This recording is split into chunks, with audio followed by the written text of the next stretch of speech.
यही अध्यक्ष महोदय, मैं अपना संबोधन क्या करूं मुझे समझ में नहीं आ रहा है। पहले तो आपने मुझे आज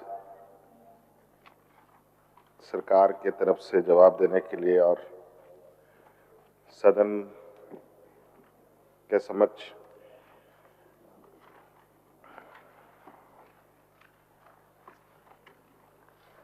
कस्टम झारखंड विधानसभा के शीतकालीन सत्र के इस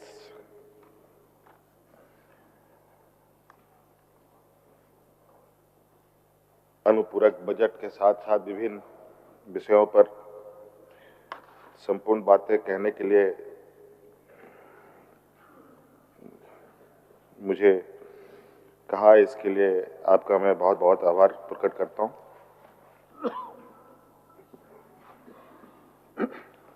अध्यक्ष महोदय, सरकार में सत्ता पक्ष और विपक्ष है। सत्ता पक्ष के लोग तो सभी मौजूद हैं, लेकिन जिनको सरकार का पूरा कार्यकाल का आईना दिखाना था वो गायब है। मैं अपनी बातें कहां से शुरू करूं मुझे समझ में नहीं आ रहा है और कितनी देर बोलूं, लेकिन मुझे लगता नहीं है कि अभी बहुत कुछ कहने की आवश्यकता है। अभी तो सरकार के 1 साल ही पूरे हुए हैं और 1 साल में भी हम लोगों ने एक लंबी गाढ़ी लकीर खींचते हुए राज्य के सर्वांगीण विकास के राह पर तेजी से चलना प्रारंभ कर दिया है। हम सभी जानते हैं कि ये शीतकालीन सत्र कस्टम झारखंड विधानसभा का ये शीतकालीन सत्र ही नहीं बल्कि एक यादगार और ना भूलने वाला ये 25वां हम लोगों का विधानसभा कार्यकाल का 25वां वर्ष भी हो रहा है और इस राज्य का भी ये 25वां साल है। एक युवा राज्य, ऊर्जा से लवरेज और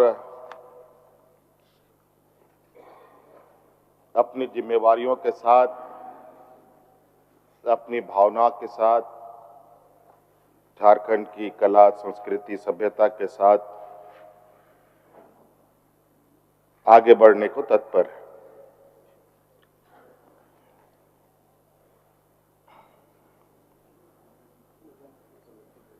अध्यक्ष महोदय, यह सत्र शुरू होने से लेकर अब तक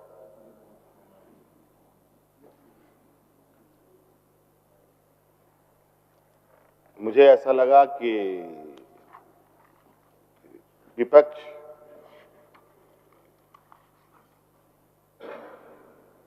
आज गायब होने के पीछे कारण ये भी है कि इनके पास कोई ना मुद्दा रहा है, ना कोई तर्क रहा है इस राज्य के प्रति, ना इनकी कोई संवेदनाएं हैं और ना इनके पास कोई सवाल है।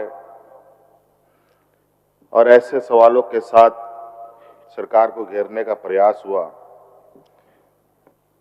जिस सवालों में कहीं ना कहीं हमारे विपक्ष के ही लोग ज्यादा गिरते हुए नजर आए।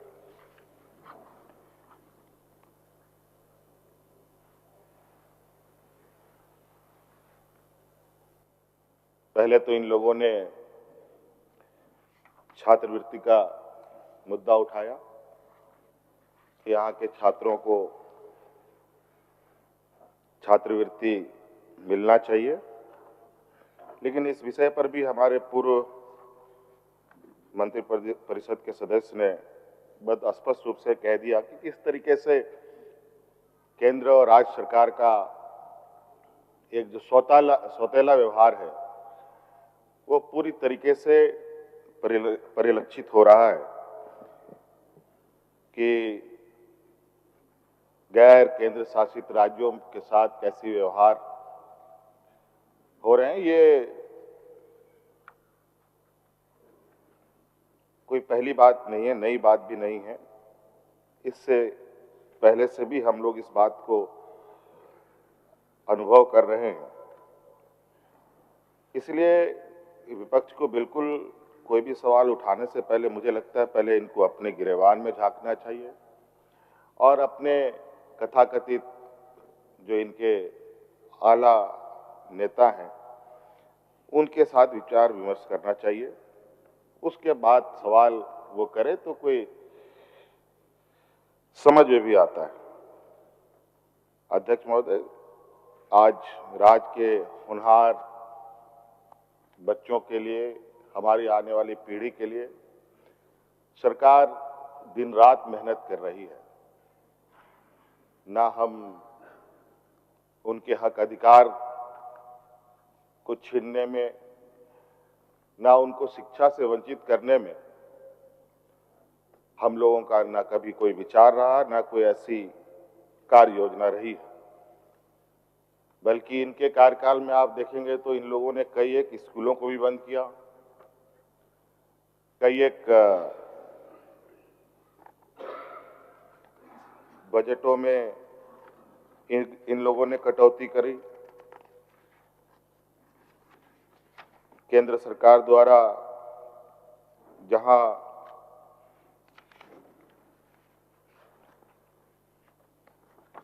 देश के आदिवासी, दलित, पिछड़े समूह के लोग जहां सबसे अधिक लाभ ले पाते, मैं उनमें से कुछ कहना चाहूंगा कि अनुसूचित जनजाति बच्चों की उच्च शिक्षा हेतु राष्ट्रीय फेलोशिप एवं छात्रवृत्ति योजना में केंद्र सरकार ने अपने आवंटन में 90% उसको कम कर दिया। अध्यक्ष महोदय, राष्ट्रीय विदेश छात्रवृत्ति योजना में भी केंद्र सरकार ने 95% कम कर दिया उसको। अध्यक्ष महोदय, अल्पसंख्यक समुदाय के लिए प्री मैट्रिक जो पहली क्लास से 10वीं क्लास तक की छात्रवृत्ति योजना है, उसके आवंटन में भी 40% कम कर दिया। अध्यक्ष महोदय, अल्पसंख्यक समुदाय के लिए पोस्ट मैट्रिक, जिसमें 11वीं से ऊपर बच्चे पढ़ते हैं, उसमें भी लगभग 63% इन लोगों ने कम कर दिया। अध्यक्ष महोदय, और मेधा आधारित एवं आय आधारित छात्रवृत्ति जो टेक्निकल और व्यावसायिक पाठ्यक्रम होते हैं, उसमें भी आवंटन लगभग 75% इन लोगों ने कम कर दिया। अध्यक्ष महोदय, तकनीकी शिक्षा संस्थानों के लिए जो अनुदान योजना में भी आवंटन में इन लोगों ने मतलब केंद्र सरकार ने 61% कम कर दिया। आप बताइए अध्यक्ष महोदय, ऐसे स्थिति में जो ये मांग करते हैं, ये कहां तक उचित है? हम लोग छात्रों के छात्रवृत्ति घटाने वाले लोग नहीं, बल्कि हम लोग उनके छात्रवृत्ति को बढ़ाने वाले लोग हैं। अध्यक्ष,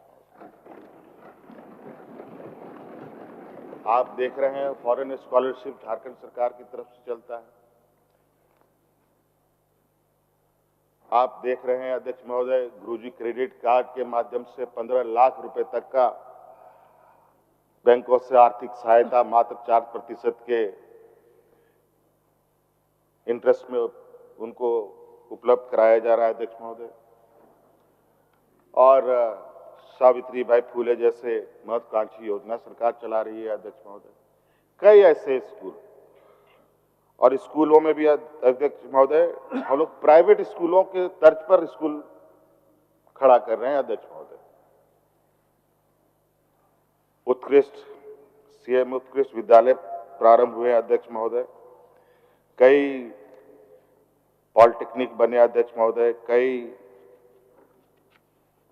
जगह पर छात्रवृत्ति की बढ़ोतरी हुई। अध्यक्ष महोदय, इस तरीके से कई ऐसी चीजें हैं अध्यक्ष महोदय कि हमारा भी उद्देश्य है कि इस राज्य के नौजवान, इस राज्य की जनता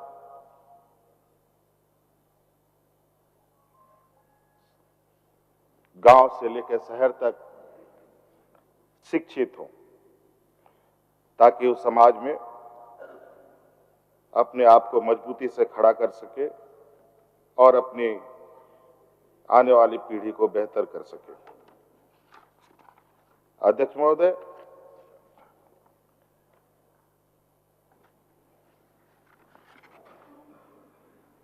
आप देखते होंगे धीरे धीरे इस राज्य में शिक्षा में एक नया आयाम जुड़ रहा है। अध्यक्ष महोदय, जहां इक्की दुग्गी यहाँ पर सरकारी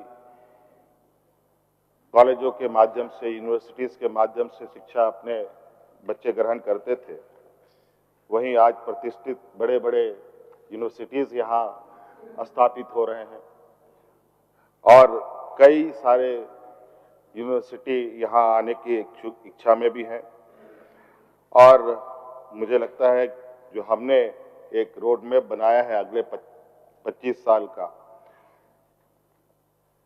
उस समय बिल्कुल ये मुझे नहीं लगता है कि ये सवाल उस समय तक बचेगा कि यहाँ के बच्चों को शिक्षा ग्रहण करने में किसी तरीके की कोई दिक्कतें आती हो। इसके अलावा सरकार खुद से अपने प्रयासों से बड़े बड़े कॉम्पिटिटिव एग्जामों के लिए, नौकरियों के लिए यहाँ के गरीब, गुरबा, मजदूर, किसान, आदिवासी, दलित, पिछड़े बच्चों को मुफ्त कोचिंग कराने की भी व्यवस्था कर रही है। अध्यक्ष महोदय, चाहे वो एक्सएलआरआई के माध्यम से हो, चाहे रिम्स के माध्यम से हो, चाहे एक्सआईएसएस के माध्यम से हो, और यहाँ तक कि हमारे शिक्षक और बेहतर प्रदर्शन कर पाए, उन शिक्षकों का ट्रेनिंग भी हम लोग बड़े संस्थानों में करा रहे हैं। अध्यक्ष महोदय, तो कई ऐसी चीजें हैं जहां आज हम लोग बहुत ही मजबूती और बहुत ही दूरगामी परिणाम, जो लोग का दावा रहता है कि इस राज्य में यह अभिशाप है, ये सारी चीजें खत्म होगी। एक बेहतर भविष्य के साथ हम लोग आगे जाएंगे। अध्यक्ष महोदय, आज चिंता का विषय यह है अध्यक्ष महोदय, सबसे बड़ी बात कि आज जो परिस्थिति है, जिस तरीके से देश के अंदर गैर केंद्र शासित राज्यों के साथ और देश के जनमानस के साथ जो खिलवाड़ हो रहा है, उनके भावनाओं के साथ जो खिलवाड़ हो रहा है, इससे हम कैसे बचेंगे। आज जिस तरीके से आज हमारे यहाँ, आज हमारे माननीय वित्त मंत्री जी ने 7,721,000 करोड़ रुपए का अनुपूरक बजट प्रस्तुत किया है, इसमें भी इनको कटौती करने का ये आया, बल्कि इनको तो और सुझाव देना चाहिए कि इसमें और बढ़ोतरी होनी चाहिए, लेकिन बढ़ोतरी होगी कहां से। अध्यक्ष महोदय, संसाधन भी आज इस सरकार के साथ तो विडंबना ये है कि जब से जीएसटी का टेन्योर खत्म हुआ है, उसके बाद से केंद्र सरकार जितने भी संसाधने, आज जिस तरीके से स्थिति बनी है अध्यक्ष महोदय, आज हमको लगता नहीं है कि देश के विकास में झारखंड प्रदेश की भूमिका नहीं है। झारखंड प्रदेश ने पूरे देश को शायद कोई और राज्य जितना दिया हो, उससे कहीं ज्यादा हम लोगों ने दिया है। खनिज संपदा से लेकर के, यहाँ के लोगों के विस्थापन से लेकर के, आर्थिक रूप से यहाँ पर जो हमें जानकारी है, यहाँ के रेलवे से भारत को सबसे अधिक रेवेन्यू जनरेट होता है, लेकिन बदले में हिस्सेदारी में हमें क्या मिलता है अध्यक्ष महोदय? यहाँ का धूल, मिट्टी, विस्थापन, पॉल्यूशन, पलायन जैसे घटनाएं होती है, और ये निरंतर बजट में कटौती करते हैं अध्यक्ष महोदय। ये आजकल कटौती का एक नया रूप इसमें पैसा काटेंगे, उसमें पैसा काटेंगे, आपका नाम काटेंगे, आपका वोट काटेंगे, आपका राशन काटेंगे, आपका बिजली काटेंगे, आपका घर तोड़ेंगे, यही सब चीज चल रहा है।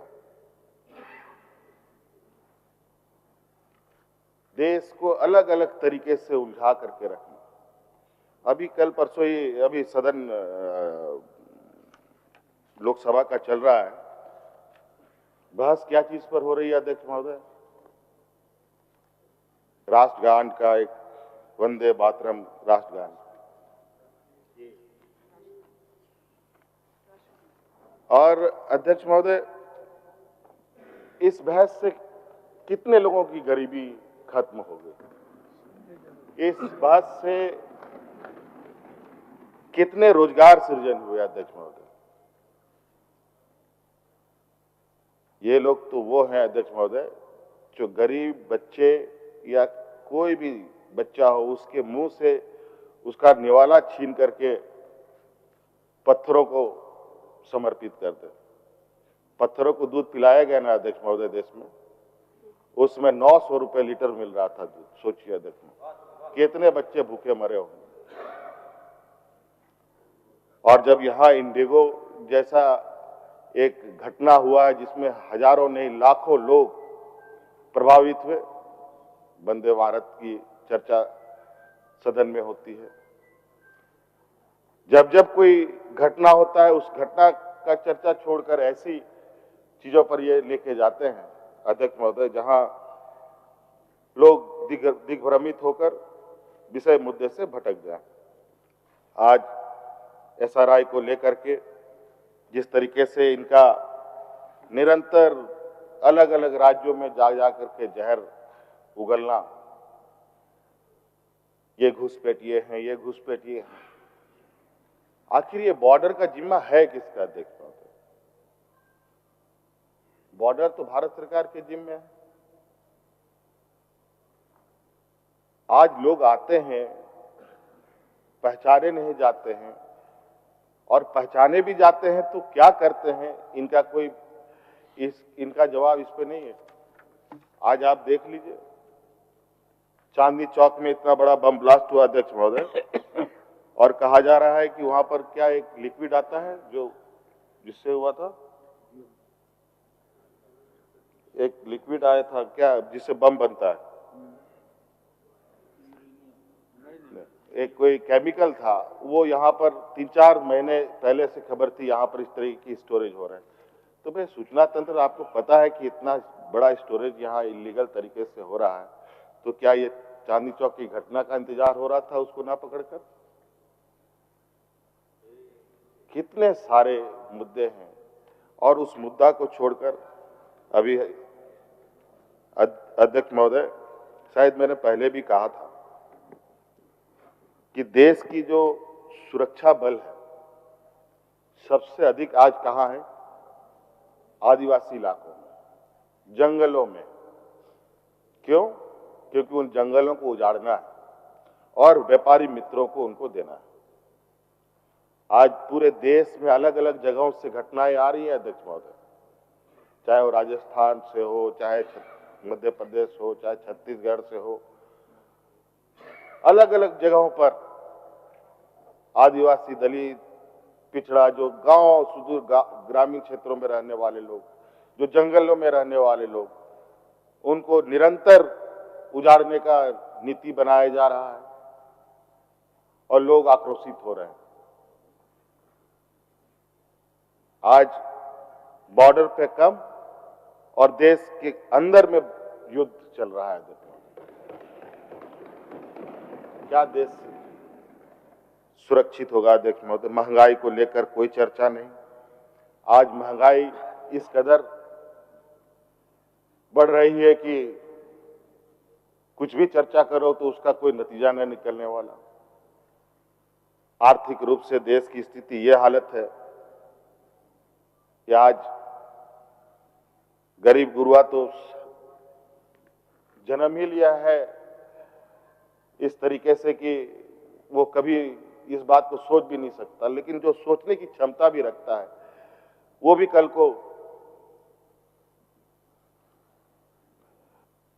एक ऐसे स्थिति में पहुंच जाएगा जहां उसकी स्थिति उस गरीब से भी बहुत बदतर होगी जो गरीब रहा होगा। पहले हम लोग को ने सुना ये लोग हवाई चप्पल वालों को हवाई जहाज में चढ़ाने वाले थे। ये तो हुआ नहीं अध्यक्ष महोदय, लेकिन ये जरूर है जो इंडिगो की घटना घटी है, जो 40,000 50,000 रुपए में टिकट मिल रहा है, जो अभी हवाई जहाज में चढ़ रहे हैं अध्यक्ष महोदय, उसको हवाई चप्पल जरूर पहनवा देंगे ये लोग अध्यक्ष। ये बहुत जल्द देखने को मिलेगा। एयरपोर्ट में लाशें सड़ने लग गई अध्यक्ष महोदय, कोई पूछने वाला नहीं। दूल्हा नहीं पहुंच पाया शादी में, तो कहीं दुल्हन नहीं पहुंच पाई शादी में। इतने बीमार, इतने इलाज वाले लोग किस स्थिति में रहे होंगे। अब इनके कालखंड को देखेंगे अध्यक्ष महोदय, ये इन पर इन सब घटनाओं का कोई असर भी नहीं है कि अगर उनके विगत 2014 से लेकर आज तक के कार्यकाल को देखें तो पता चलेगा अध्यक्ष महोदय, कभी मंदिर में कोई घटना, कभी मस्जिद में कोई घटना, कभी कोई रेल दुर्घटना, कभी हवाई जहाज दुर्घटना, कई ऐसी घटना घटे हैं अध्यक्ष महोदय, और निरंतर ये घटना बढ़ रही है, जहां एक नहीं, दो नहीं, लाखों की संख्या में लोग मर रहे हैं। ना जाने किस नक्षत्र में इन लोगों ने सत्ता संभाला है अध्यक्ष महोदय। गरीबी खत्म करने के नाम पर लगता है कि इस देश के पूरे नागरिक को ही खत्म कर देने की एक मिशन से चल पड़ी है। अभी हाल फिलहाल में ही अध्यक्ष महोदय, कुछ लोगों से मैं बात कर रहा था तो पता चला जो कोविड वैक्सीनेशन लगा है अध्यक्ष महोदय, उसके बाद से बीमारियां बड़ी तेजी से फैली है, बहुत तेजी से। और हमारे पास भी इस तरीके से कई आवेदन मदद के लिए आते हैं अध्यक्ष महोदय, जहां ये प्रतीत होता है कि अनुसंधान का विषय है अध्यक्ष महोदय, कि ये वैक्सीन लगा भी है तो वो सही था कि नहीं। कोई अपंग पैदा हो रहा है, कोई हार्ट अटैक से मारा जा रहा है, किसी को कैंसर हो रहा है, न अनेकों प्रकार की बीमारियां बढ़ रही। इससे अंदाजा लगाया जा सकता है अध्यक्ष महोदय, ये हड़बड़ी में जिस तरीके से देश का दिशा बदलने में लगे हैं, वो बहुत अच्छा दिखाई नहीं दे रहा अध्यक्ष महोदय। आज रिसर्च के नाम पर साए बटा सन्नाटा अध्यक्ष महोदय। क्या देश ने रिसर्च किया है जो हम दुनिया को बता पाए कि इस देश ने ऐसा भी कुछ इजाद किया है जिस पर दुनिया गर्व करे। विगत 14 सालों में, अभी हाल में ही और कुछ घटना ऐसी होती है। अभी आप एयर शो को देखें, जहां भारत द्वारा निर्मित हवाई जहाज का फाइटर प्लेन का प्रदर्शन चल रहा था, दुर्घटनाग्रस्त होकर के पायलट की भी जानें चली गई। अब ये पूरा का पूरा टिकरा उस पायलट की खामियों पर छोड़े ये करेंगे अध्यक्ष महोदय, उसकी काबिलियत पर नहीं। अभी एक और जो पैसेंजर प्लेन अहमदाबाद में एक प्लेन क्रैश हुआ, उसमें भी वही हाल। मतलब मीठा मीठा गप गप, कड़वा कड़वा थू थू।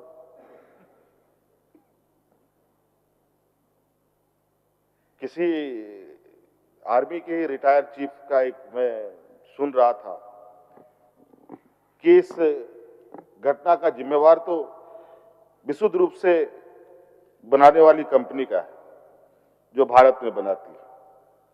उन्होंने तो इस जहाज को फाइटर प्लेन ने एक समोसा का दर्जा दिया है। समोसा कभी उड़ता है? ये लोग ऐसे ही हैं अध्यक्ष महोदय, कभी हाथी उड़ाएंगे, कभी समोसा उड़ाएंगे, और नतीजा ये होगा अध्यक्ष। और देश के सेनाओं को के नाम पर भी वोट मांगेंगे और देश के सेनाओं को भी ये दोषी ठहराते हैं।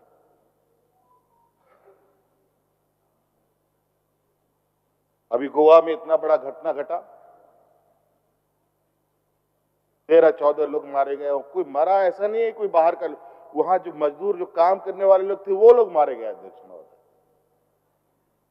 और वहां भारतीय जनता पार्टी की सरकार है।